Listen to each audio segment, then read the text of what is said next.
ನಮಸ್ತೆ ಎಲ್ಲರಿಗೂ. ನಾನು ಇವತ್ತು ರಾಗಿ ಬಳಸ್ಕೊಂಡು ರಾಗಿ ಸಂಡಿಗೆಯನ್ನು ಮಾಡ್ತಾ ಇದ್ದೀನಿ. ರಾಗಿ ಆರೋಗ್ಯಕ್ಕೆ ತುಂಬಾ ಒಳ್ಳೆಯದು ಮತ್ತು ಸ್ವಾದಿಷ್ಟವಾಗಿ ರುಚಿಕರವಾಗಿ ರಾಗಿ ಸಂಡಿಗೆಯನ್ನು ಯಾವ ರೀತಿ ಮಾಡ್ಕೊಳ್ಳೋದು ಅಂತ ನೋಡ್ಕೊಳ್ಳೋಣ ಬನ್ನಿ. ಅದಕ್ಕೆ ಬೇಕಾಗಿರುವ ಪದಾರ್ಥ: 1 ಕಪ್ ರಾಗಿ ತೊಗೊಂಡಿದ್ದೀನಿ. ಅದನ್ನು ಚೆನ್ನಾಗಿ ವಾಶ್ ಮಾಡಿ ನಾನು ಒಂದಿನ ರಾತ್ರಿ ನೆನೆಸ್ಕೊಂಡಿದ್ದೀನಿ. ಈಗ ಮಿಕ್ಸಿ ಜಾರಿಗೆ ಹಾಕಿ ಅದನ್ನು ನುಣ್ಣಗೆ ರುಬ್ಕೋಬೇಕಾಗುತ್ತೆ. ನೋಡಿ, ನಾನು ಅರ್ಧ ಕಪ್ ನೀರು ಹಾಕಿ ನಾನು ನುಣ್ಣಗೆ ರುಬ್ಕೊಂಬರ್ತೀನಿ. ಇದನ್ನು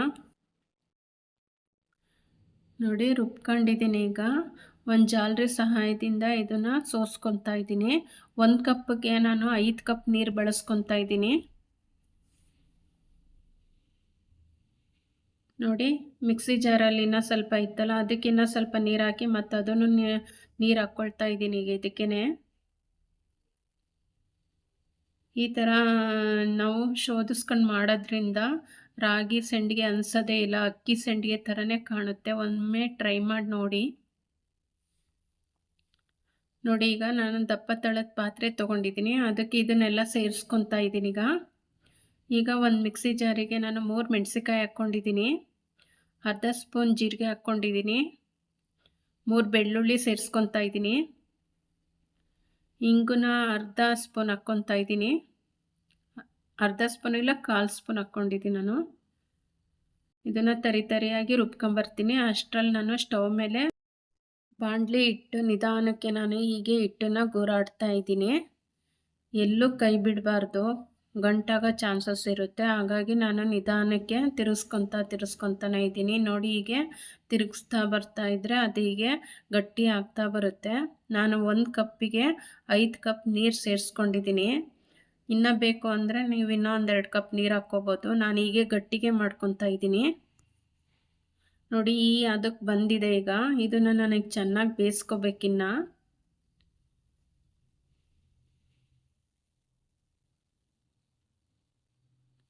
ಇನ್ನು ನೀರು ಮಾಡ್ಕೊಳ್ಳೋರು ಮಾಡ್ಕೊತಾರೆ, ನಾನು ಈ ಥರನೇ ಮಾಡ್ತಾ ಇರೋದು.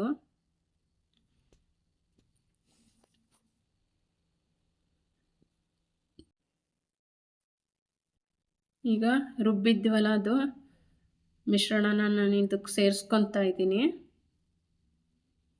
ರುಚಿಗೆ ತಕ್ಕಷ್ಟು ಉಪ್ಪು ಹಾಕ್ಕೋತಾ ಇದ್ದೀನಿ. ಮತ್ತು ಚೆನ್ನಾಗಿ ನಾನು ಕೈ ಆಡಿಸ್ಕೊತಾ ಇದ್ದೀನಿ. ನೋಡಿ, ಅದು ಆಲ್ರೆಡಿ ಬೆಂದಿದೆ. ಬೆಂದರೆ ಮಾತ್ರ ಆ ಥರ ಬಿಡೋದು. ಇನ್ನೊಂದು 2 ಸೆಕೆಂಡ್ ಈ ಥರ ಬಿಸಿ ಮಾಡಿ ನಾನು ಇಳಿಸ್ಕೊತೀನಿ, ಬೇರೆ ಪಾತ್ರೆಗೆ ತಕ್ಕೊತೀನೆಲ್ಲ. ನೋಡಿ ಎಷ್ಟು ಚೆನ್ನಾಗಿ ಬೆಂದಿದೆ ಅಂತ.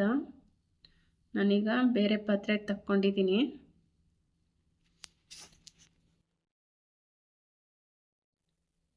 ನೋಡಿ, ಸಣ್ಣ ಸ್ಪೂನಲ್ಲಿ ಹಾಕಿ ತೋರಿಸ್ತೀನಿ.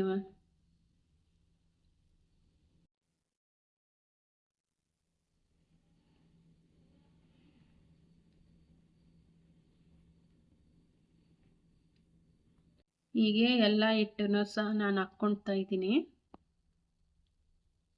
ತುಂಬ ಟೇಸ್ಟ್ ಇರುತ್ತೆ ರೀ. ರಾಗಿ ಸಂಡಿಗೆ ಅನಿಸೋದೇ ಇಲ್ಲ, ಅಕ್ಕಿ ಸಂಡಿಗೆನೇ ತಿಂತಾ ಇದ್ದೀವೇನೋ ಅನಿಸುತ್ತೆ. ಒಮ್ಮೆ ಟ್ರೈ ಮಾಡಿ ನೋಡಿ. ನೋಡಿ, ಒಣಗಿದ ಮೇಲೆ 2 ದಿವಸ ಚೆನ್ನಾಗಿ ಬಿಸಿಲಲ್ಲಿ ನಾನು ಒಣಗಿಸ್ಕೊಂಡಿದ್ದೀನಿ. ವರ್ಷ ಇಡೀ ಇಟ್ಕೊಂಡ್ರೆ ಏನಾಗಲ್ಲ. ಈ ಥರ ನೋಡಿ ಬಾಕ್ಸಲ್ಲಿ ಹಾಕಿಟ್ರೆ ನಾವು 1 ವರ್ಷದ ತನಕ ನಾವು ಸ್ಟೋರ್ ಮಾಡಿ ಇಟ್ಕೋಬೋದು.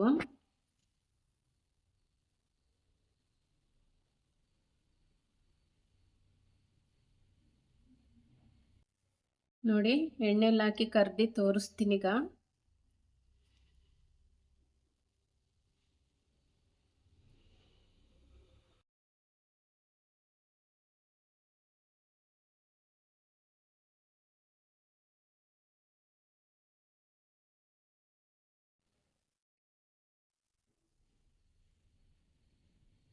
ಸಣ್ಣ ಉರಿಯಲ್ಲೇ ಕರ್ಕೊಳ್ಳಿ. ಬಿಸಿ ಜಾಸ್ತಿ ಆದರೆ ಒಂದು ಸ್ವಲ್ಪ ಸೇದೋಗುತ್ತೆ. ಅದು ಎಣ್ಣೆ ಕಾದ್ಬಿಟ್ಟಿತ್ತು ನಂದು. ಸಣ್ಣ ಉರಿಯಲ್ಲೇ ನಾವು ಬಿಸಿ ಮಾಡಿಕೊಂಡು ಆಮೇಲೆ ಕರ್ಕೋಬೇಕಾಗುತ್ತೆ. ನೋಡಿ, ಹೀಗೆ ನಾನು ಎಲ್ಲವನ್ನೂ ಹಾಕ್ಕೊಂಡು ಕರ್ಕೊತೀನಿ. ನೋಡಿ, ಎಷ್ಟು ಚೆನ್ನಾಗಿ ಬರ್ತಾ ಇದ್ದಾವೆ ಅಂತ. ಒಮ್ಮೆ ಟ್ರೈ ಮಾಡಿ ನೋಡಿರಿ, ನಿಮಗೂ ಅನಿಸುತ್ತೆ ಓ ಎಷ್ಟು ಚೆನ್ನಾಗಿದ್ದಾವೆ ಎಲ್ಲ, ನಾವು ಮಾಡ್ಕೋಬೇಕು ಅಂತ. ತುಂಬಾ ಚೆನ್ನಾಗಿರುತ್ತೆ. ಒಮ್ಮೆ ನೋಡಿರಿ ಎಷ್ಟು ಗರಿ ಗರಿಯಾಗಿ ಬಂದಿದ್ದಾವೆ ಅಂತ. ರಾಗಿಯಿಂದ ಮಾಡಿದ್ವಿ ಅಂತ ಅನ್ಸೋದೇ ಇಲ್ಲ. ನನ್ನ ವಿಡಿಯೋ ನಿಮಗೇನಾದರೂ ಇಷ್ಟ ಆದರೆ ಲೈಕ್ ಮಾಡಿ, ಶೇರ್ ಮಾಡಿ, ಕಮೆಂಟ್ ಮಾಡಿ, ಸಬ್ಸ್ಕ್ರೈಬ್